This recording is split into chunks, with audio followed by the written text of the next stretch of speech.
Hi, this is Chico Resch. You are listening to the Let's Go Devils podcast on the Primetime Radio Network. Great moments are born from great opportunity. And that's what you have here tonight, boys. That's what you've earned here tonight.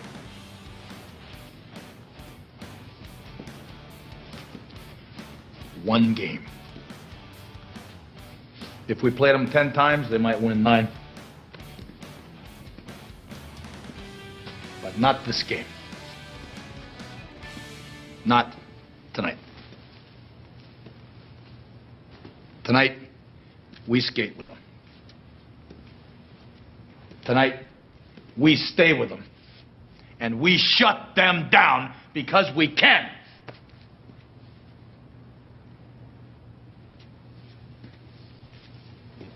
Tonight, we are the greatest hockey team in the world.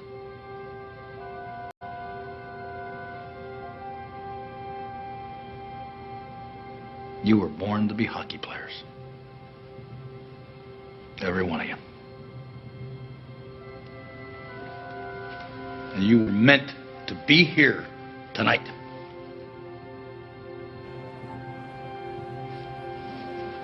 This is your time.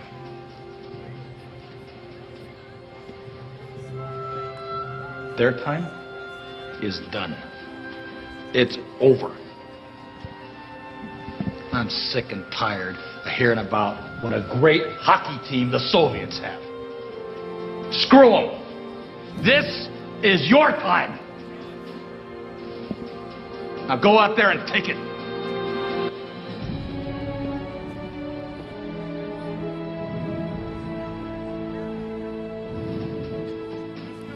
Happy Devils Monday. This is Game Day Live, coming to you live outside of American Whiskey.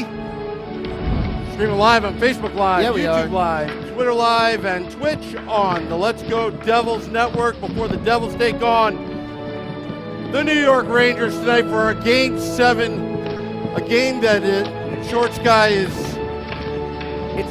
It's do or die. Do or die. It's do or die. You got to be all in tonight. You got to come out with everything you've got, and you've got to get the victory tonight. Yeah, absolutely. We have to get the victory tonight. There you go. Now you found it. Yeah, I found it. But I'm your host Sam Wu here with Short Sky and Vinnie Parise in Chicago. Welcome, Vinnie. How are you tonight? I'm doing very good. I feel so good about this. I'm just so excited for tonight's game. It is going to be one of the most exciting Devils games that we've watched in the last 10 years. This is what you dream of. This is what you watch movies like Miracle for. This is it, man. This is what it's all about. Your game 7 rival in round number 1. I really couldn't be more excited if I tried. So hopefully they're able to pull this out and play like the greatest hockey team in the world. They were the 3rd greatest hockey team in the world during the regular season. One of those 2 teams that was better than them is out. Yep. We'll see if the top 2 now that are left are able to meet in the second round, but got a big hurdle to get through here in game number 7 of round number 1. Yeah, absolutely. You know, you take it a period at a time, and it's just like any other game. You go out there, you play your game. The Devils can't let the Rangers get through them like they did in Game 6. They got to play like Games 3, 4, and 5. And I think at that point we do that, and it's a victory for the Devils tonight. Just do what we can do what this team is built for with the speed, and play good defense. And I think we have it. And I think David Decker behind me would agree that the Devils are going to do this tonight. Right, Dave? Are we going to do this tonight? There we go. See, David Decker's all about it. Vinny, you're missing a good time out here on Edison Place in front of American Whiskey. You got to get out of You got to get out of Chicago and come here at some point. Again, I know you've been here in December, but not out with the people like this. Oh, I know. And every time I see David Decker's face all painted up, I get he's real life David Putty. And like it's just so perfect. I love that guy. I need to meet him and shake his hand and drink a beer with that guy. But I'm telling you right now, I'm David Decker's woo and his scream that he just did. He's how all of us are feeling right now. And man, I'm truly excited for tonight. Like the Devils, like, okay, you don't want to think about the fact that they could lose the game and be done, but at the same time, like, the fact that they're here is just so great after where we started in the beginning. And I want to win so bad, but I'm just so happy with this team. It's been great that they're even here at this point. Down 0-2 to start the series. They played like crap, outscored 10-2. Put in Akira Schmid. He plays amazing. Yep. You're going to lose every now and again. Let me tell you, if they win tonight, they'll lose. They'll face adversity again in the playoffs, even if they go on to win the Stanley Cup. Mm-hmm. Stuff like that happens. So hopefully they're able to get over that hurdle that was Game 6 and play like they did in Game 5, because that was a perfect hockey game. Yeah, it's never smooth sailing getting to the Stanley Cup. It's hey, we got a special guest here. Breaking news. Here you go. Special guest from MSG Networks, former Devils captain, number 24, Bryce Salvador. Bryce. Hey guys. Bryce, welcome. Welcome to the podcast. Thanks for having me. Yeah, thank you. Beautiful day Yeah. so far. Absolutely. Yeah, the rain's going to hold off. Yep. And we're out here for Game 7 in Devils playoff hockey. This is what we live for. Oh, this doesn't get any better than this. Oh, absolutely Doesn't get any better than this. Game 7's, it's just the energy that's going to be inside the Rock tonight is going to be fabulous. It's going to be outstanding. How are you doing? And so I'm super excited for it. It's been it's been quite the season. And, It has been. And look, if you wanted, this series to really, end on a great note, Game 7 is the game you want, right? Yeah. Like, it's just, it's been fabulous. Yes, we'd like the Devils to have closed out in 6, but it didn't happen. But now, hey, go make the best of it, the moment tonight. Oh, absolutely. Absolutely, yeah. Yeah, you know what, Bryce? You've been in this situation before. You've been in a Game 7. We remember you against the Florida Panthers. Double overtime. Overtime. You want to talk about stress? Yeah. But you did play in that Rangers series, the infamous Henrique, it's over. Yep. Tell us about, going into this game. I know it was Game 6, but there's a lot of nerves, isn't there? Well, there sure is, and it's one of those moments where at times you're gonna have some gut checks, right? You're gonna really be like, wow, are we up? Are we down? Or what's the next shift? Did I make a good play, or a great play, or did I turn the puck over? Did I take a penalty? Nothing's worse is when you take a penalty in one of these games where everything's on the line and you're sitting in the penalty box feeling shame. That's got to be the longest 2 minutes. It is. I'm a goalie, so I've never had to be in the box, but it's got to be the longest 2 minutes being in the box. It is the longest 2 minutes, and so. But what I can tell you of all the hockey that I played, that series against the Rangers is the one that I always remember, right? Obviously because of the way it finished, but just the way the fans engage around a game in a series against the Rangers, it's something special. You can't replicate this moment. No. You can't replicate everybody coming out. And look, you got some blue jerseys that we see here mixed in with the red and the white, so it's hostile territory. But this is what we love, right? And Absolutely. so you got to bleed red and enjoy this, atmosphere and this moment tonight. So you were on the ice for that series. I was at the last row in the corner. Spatially, I don't even know which corner, but I just remember that moment when Henrique scored and just put the Rangers to bed for that series. It was just unbelievable. And I'm sure for you being on the ice must have been just as good, if not better, to see your teammate do that against the rival and just to close it out like that. Yeah, it was a surreal moment. Like, that's the only way I can describe it, is that it was like time froze, right? And you're like, you don't know if it's 1 second, 10 seconds, a minute, but you're just trying to process it like, wow, we just won. We just literally won. We beat the Rangers. Like, we're going to the Stanley Cup Finals here. So, yeah, it was just a special moment for everyone on the bench, everyone that was on the ice, and just, and everything that preceded that as well. Bryce, I want to introduce you, our Game Day Live host. That's Vinnie out in Chicago. What's going on, Vinnie? How you doing? Out in Chicago, pucksandpitchforks.com. I can't hear him, though. How's it going, Bryce? Oh, there I can. So nice to meet you, Bryce. I actually have a funny question for you. What's that? You're one of the great people to have a C on a New Jersey Devils sweater. And I'm wondering tonight, quite the honor, absolutely. And we loved your tenure as Devils captain, there's no doubt. We also love Nico Hischier. And all the underlying numbers suggest that Nico Hischier's had a great series, but he hasn't scored a goal. As a former captain in the NHL, what are you expecting from Nico Hischier, kind of with that C on his chest in game number 7?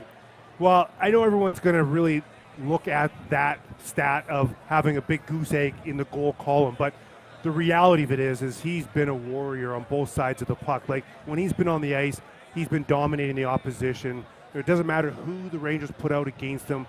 The puck possession, the chances that they created are significantly in favor of Nico when he's on the ice. And so, yes, he hasn't scored, but he's been involved, right? You got to look at the Jonas Siegenthaler beautiful pass across the ice, through the seam, under sticks. There might have been 4 or 5 players that he had to make that pass for the game-winning goal there. So you also have to look at some of the contributions that he has made offensively from the assist perspective. Now, yes, in a game like tonight, Game 7, you want your captain to show up on the score sheet, scoring a big goal. You know, it'd be nice for Brad. It'd be nice for Timo Meier to, break his goose egg as well. But, Meier is another guy who's been effective in terms of, laying the body. He's absolutely been in Shesterkin's head the whole series. Every time, that he goes to the net, Shesterkin is watching him. The fact that Shesterkin came out of the net to punch him in the head, right, just is a case in point of how effective he's been. But, yes, he needs to score a goal. Tonight would be fantastic. But if you guys if you really think about it,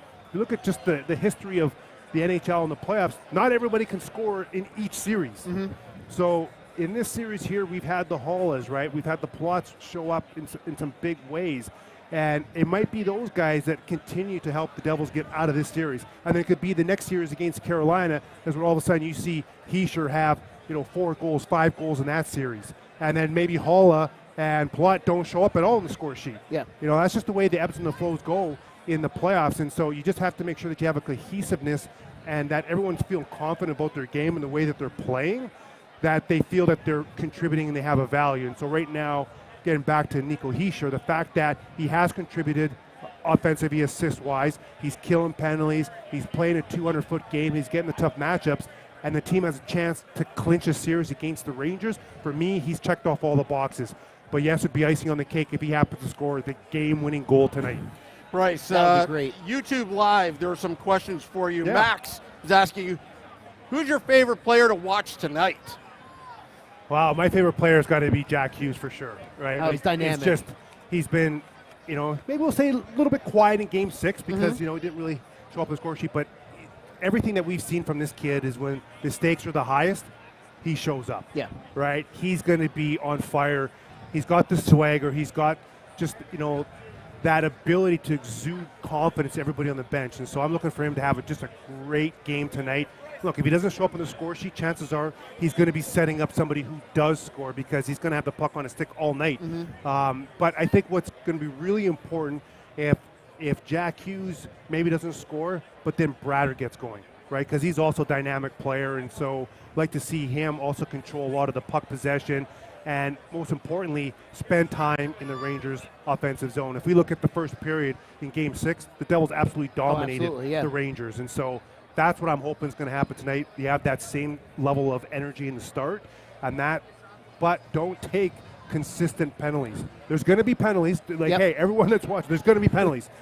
But you can't have consecutive ones where you take 4 in a row because then all of a sudden, Jack Hughes, Brader, those guys are not on the ice, right? And then you're taxing your back end. So Graves, Marino, Siegenthaler, right? Those guys are having to kill in the first period in what we saw in Game 6. So by the time you come to the second period and the third period, right, those guys are gassed in the sense they're not as sharp as they would possibly be had they had still the 4 penalties to kill, but maybe it was 1 in the second. Maybe there was 2 in the 1 in the first, maybe 2 in the second, maybe 1 in the third. It's a different story, right? But to have them all in the roll when they happen, some suspect, don't get me wrong. But, the Devils put themselves in some situations to have those calls against them. One more question from the YouTube Live. Christopher is asking, what happened last night on the road, Game 7, the road teams won. Why does the road team seem to have a big advantage in these playoffs? You have any idea? Or? Well, this might seem way off the cuff here, but I think what it is that because of all the social media and just all the hype, like everybody knows what to expect now, right? Yeah. Like in terms of the energy and the atmosphere, everybody's in front of cameras. There's no more we're going into whatever city, and it's just us in isolation, right? So now when you go to Boston, right, you're used to, people bantering you and and being on social media and what to expect. And now it's just like, hey, you love the environment. You're not worried about the fans booing you and and all that stuff because you get it all the time on social media. Yeah. Right? Everyone's picking you apart and all your stuff. So it kind of it's like a proving ground, a training ground. You Social just media, go in there, right? And then the fact is, if you can go into someone else's building now and beat them, now you can talk about it to the whole world, right? So now you're you give it motivated. right back. It's kind of like podcasting, Bryce. I get tortured on Twitter. Oh, absolutely. Scotty, on the Devils After Dark podcast, he calls me the greatest heel of hockey Twitter because I just take it. But you know what? It makes you a stronger person. Like, I can stand here in front of all these Devils fans and speak my mind, and I don't even care anymore, So it does help you, social media, I guess, in that respect, you think? Yeah. Well, I'm just having some fun with that. I know. But the reality, too, also, is what I've seen is that because of it seems like there are more penalties now, right? And there's not as much physicality in the game in the playoffs, where I just remember when I was playing, like, it almost seemed like you had a little bit of a home ice advantage, right, when you got running around. Like, when I started the game, I knew for a fact, like, okay, who's their best player? I am going after them. I'm going to try to run them through the boards. I'm going to go, make a presence. And when you're at home, the crowd would erupt around that physicality, right? Like, there was no puck out there, right, for the first 5, 6, 7 minutes. You're going and you're hitting everything that moves. And so fans love that, right? Sometimes there's a brawl, there could be a fight. And so when you have the fans get engaged because of the physicality and because of the energy, that just raises you up. Now that element isn't there. So you're just playing even keel. So if you don't score or your goaltender doesn't make a big save, how are the fans really getting engaged? Yep. All right. So if the fans are going to be quiet for the first 5, 6, 7 minutes because there's been no goal scored and no one's really running around and no big open ice, Scott Stevens hits, right? Like, you're waiting for a goal. Yeah. Right? Or you're waiting for a power play or whatever that's going to be. So, if we, bring this really back to why I think why the visiting teams are able to win, because now there's even less pressure. So they're coming in there. They're not even dealing with the hostility of the crowd anymore. Yep. Wow. Well, I believe in the seventh skater, the fans, because that will give you that energy. You've got a 5-on-3 power play. You've got to execute, because it's the playoffs, Bryce. It's just all about momentum. Oh, for sure. It's all about momentum, and if you can capitalize. I mean, look at this. It's just There's a lot of red in this crowd tonight. Years ago, Bryce, not so much. Growing up in the 80s, 90s, I would say it's 60-40 the other team, but now it's like this. There's a sea of red and there's white. But I even say, like, during the regular season, when I was doing one of the games there, I remember I was the first time I could really hear that you could hear Devils fans inside the Garden cheering. Yes, that's been great. Right? Like, so that was phenomenal, and it was gave me some chills, right, to actually hear Devils fans be louder than the Ranger fans. And so that was a pretty special moment to speak to what you were saying, Sam, about just, the way that the Devils have been, growing in terms of the core kids, elevating their game and the development and the whole rebuild process here is now, peaking. Not too soon, but we're starting to raise we're on the rise up. And, this window just opened, and the experience that this team got in this series alone, right? Big So time. you come out, you get slacked the first 2 games. I think everyone's like, oh, my gosh, are we getting swept 4 games? But then the resilience and then what you saw from this young team, learn from that experience, right? Then they tie this series up, all right? Then they get the lead. Now they're trying to figure out how the heck do we close out a series, right? You're going back into hostile territory. You got to give the Rangers a lot of credit. Shesterkin, he was the best player. He's an X factor in any of the games that we're going to play against the Rangers because of how well he can play, and he can be very calm and cool, much like Schmid can be. And Shesterkin can just shut a game down. He's that skilled, but you see fire in him too. Like when Game 5 here, he gave it to his team on the bench. Yeah. And that's, I hate to give him a compliment because he's a Ranger here, but that's the type of player that's going to be an X factor in any series. And he did that, and his team responded. Now we have to do the same after the last game. Well, you're 100% right, and I think, if we look at some of the momentum, we'll see who Coach Ruff starts tonight. But I do believe there needs to be a little physicality, right? You got to come out, try to get the fans engaged, like I was talking about, without taking a penalty. You need the exact same start in this game that they had in Game 6. They came out, they're controlling. I'm going to talk about this in the pregame show as well. They came out and they really controlled a lot of the pace, and they actually hemmed in the Rangers for a good chunk of that first period. Yep. But Shesterkin was the difference, right? And then we started seeing the penalties kind of slow down everything, and that was really when the game turned. And you could say, geez, you know what? The Rangers are starting to get some momentum here, and that was what the difference is. So for me, I want the same start, no penalties, right? And then hopefully they can build upon that. Oh, it's starting to get really busy now. Yeah. You know what? Speaking of hits earlier, like you said, you would go out and start with. I think we need to get a big hit from Ball in the very beginning of this game to get this crowd going. I think that would be the type of start that would be fantastic. Yeah, well, I'll have to admit the fact that I've been really impressed with how he has evolved his game here. I was not expecting him to be as good as he's been in the playoffs here. He was a guy that over the last part of the season was really fighting for ice time, right? Yeah. He came in and he started getting better and better. And the biggest thing, and I talked about this on air, was he's being physical, like you talked about, right? He's being consistent. He's a big body. He's going in. He's ending plays, and he's making his body be an asset. Yeah. He's knocking guys over, and so when you're that, There we go. Oh, I love it. I love it. I love it. Now let's go Devils chant going. Let's go. Yeah. But he has to be an X factor again tonight, Yes. right? Him and Severson have been, when you really think about it, a pairing that really gives the Devils tremendous depth on the back end. Like they can play any of those three pairings against anybody against the Rangers. And so when you have that ability, mainly because Severson has realized by, taking some less ice time but being effective on that third pairing, right? They're the deepest defensive core in the playoffs right now, if you're asking me, right? Especially with Colorado getting bounced. Oh, yeah.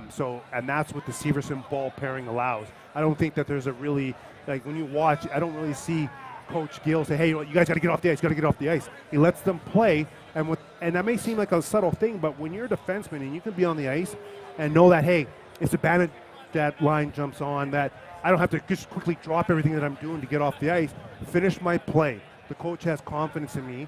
Then when I do have to make my change, I'll make it at the appropriate time. There's so many times when a young kid will cause a mistake or turn over the puck or just make a bad decision because he knows that when a certain player comes on the ice from another team that he's supposed to change.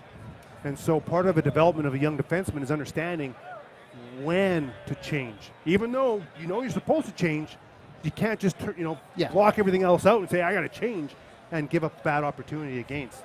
And that's, I think, a big difference between this Devils team and last year's Devils team is just the depth at all aspects of the game, offense, defense, and goaltending, is we have that depth across the board where we can throw anyone out there and we can do well. I mean, I had real high hopes. At the beginning of the game on Saturday, Lazar scores a goal. There's your fourth liner scoring a goal. I'm like, there you go. I'll take an opening goal from a fourth liner and go from there. The wheels fell off after the first, but that is what it is. But we still have that depth, which we didn't have last year. And that's huge.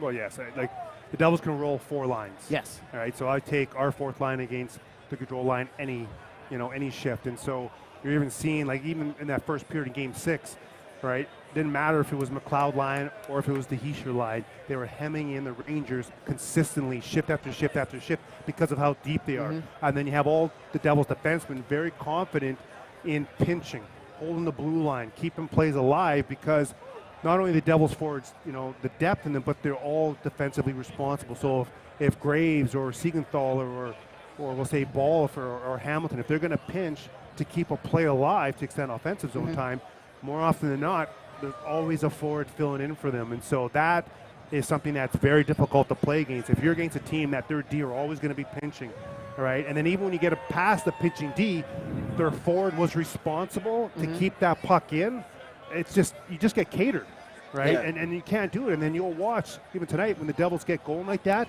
so when the Rangers finally get out, they have to dump it in and change. Because they're gassed and they don't have enough juice in their game to create an offensive rush or an offensive chance.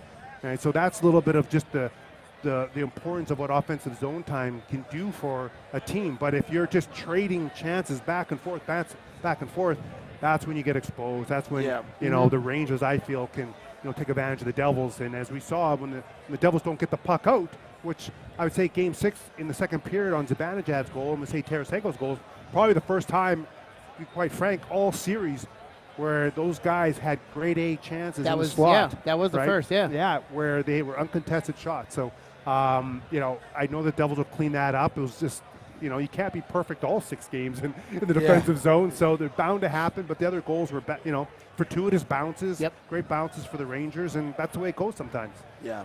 Absolutely. Well, we're up against the clock, Bryce. I gotta get on to the live now with MSG. Just one last thing. You can't end with me a podcast without asking a dumb question. Do you think Jen Ucell, Erica and Kenny Ware, do you think it's really upped the game and really transcended to why the team is doing so well this year? 100%, because if those two are feeling great about their appearance, right, they're talking, positive about the Devils, right, it radiates up and down. Wow. It radiates into the crowd. It radiates onto the guys on the ice. You know what? I'm just going to order a box of Jen Ucell. Tell Erica, send our regards to Erica and tell her we're going to buy Jen Ucell just to help our team out. Good stuff, guys. Thanks for having me. Bryce, thank you very much. Bryce. Thank you. All right, let's get a big win tonight. Yep, absolutely. All right, great job, guys. Bryce Salvador, everyone. Bryce Salvador coming to the Let's Go Devils podcast Game Day Live. Out on the big stage. Out on the big stage, Bryce. Thank you, Bryce. Bryce Salvador coming here. That was just a lot of info. I mean, I know. The YouTube Live is going crazy. Yeah, LOL, Jen Ucell, Oleg said. Of course you have to ask a dumb question, Sam. I always have to ask a dumb question just to ruin the entire interview. Just like with Doc Emmerich and Taylor Ham and Pork Roll, and he had no idea what I was talking about back then. But for as long as I've known you, you always like to ask a dumb question. Yeah, dumb question. But there's no such thing as dumb questions. I mean, look at this crowd here. This is great. I feel the energy. Yep. I don't think it's it is a bit of a nervous energy. A little bit, but you feel the optimism. They're just saving their batteries for this game. Yep. Because you're going to have to be loud tonight. You absolutely have to be loud. Vinnie, let me tell you, you talked to Bryce. You're confident about this game. They love the sign back there, by the way. It's just like the communal sign back there. It's just like college game day, right? Let's give the sign some space. Yeah. So everyone can see. Yeah, so everybody can see. Thanks, Jeff. Oh, man. Yeah. So let's get to predictions because I'm not going to kid around with 14-0 victories or whatever. It's got to be serious. It's got to be serious. It's got to be very serious tonight because there's a lot on the line. It's beyond bragging rights. I think the future of the franchise, where the Devils are going, if they win tonight, the more playoff games they play, the better they are, the more experienced they are with such a young team that the core are under team control for at least 6-8 years. So, Vinnie, I'll let you go first on predictions. Yeah, so I really don't want this to be the last prediction I make on this program till October. I really, really want them to win Game 7, and I agree with you guys. They're playing with house money. I think the pressure is on the Rangers. It's different than the other two road teams that won Game 7s. All the pressure was on the Bruins and on the Avalanche, who are the defending Cup champions, the best regular season ever. All the Devils' best players, except for Hamilton, are 23 or under. Yeah. And they're going to be very, very – Yep. They're going to have so many more. And the Rangers, their 5 best players, Kane, Panarin, Zibanejad, Kreider, those guys are all approaching their mid-30s. Fox and Shesterkin are going to be thorns in our side for a long time, but that's not enough to, be an elite team. They got work to do after this year, and the Devils, they have work to do too, but I think if they win tonight, that's so good for them in year 1 of contention to get through the Rangers in round 1, and I think they are going to do so by a final score of 4-2. 4-2 says Vinnie. 4-2. We're getting a lot of the YouTube live scores. You can find us on our YouTube channel at Let's Go Devils. Joey B says 5-4 Devils in overtime. Ramona Rice says 3-1 Devils. Max says 3-2 Devils. OT winner Jack Hughes. Felix says 4-2 Devils.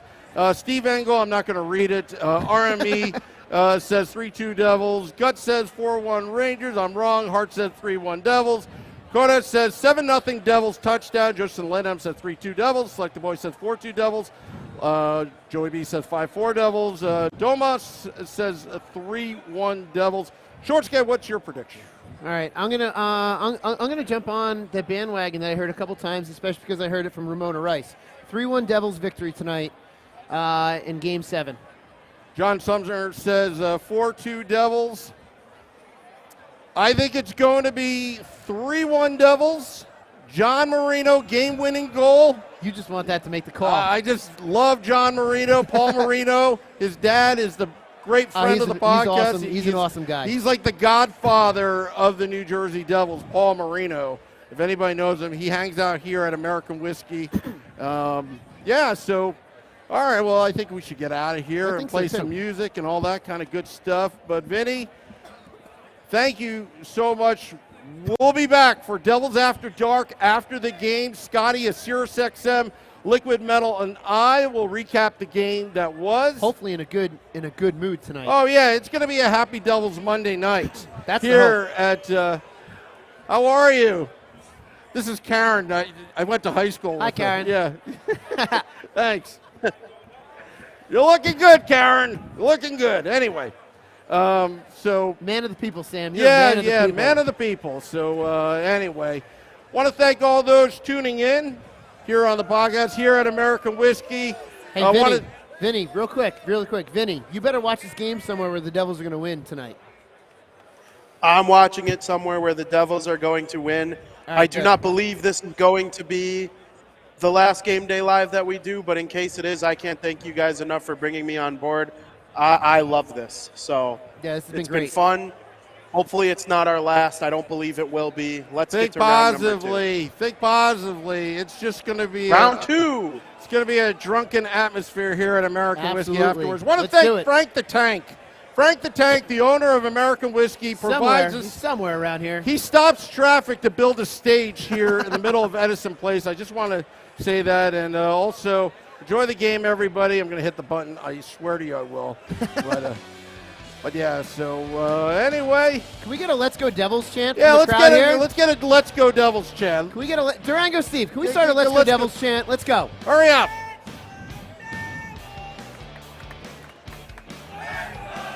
There we go. That's the way to end this show. Yes. There you go. Well, thank you, everybody. Thank you, Vinny. Thank you, American Whiskey. We'll be back celebrating afterwards for Devils After Dark at American Whiskey. Till next time, let's go Devils.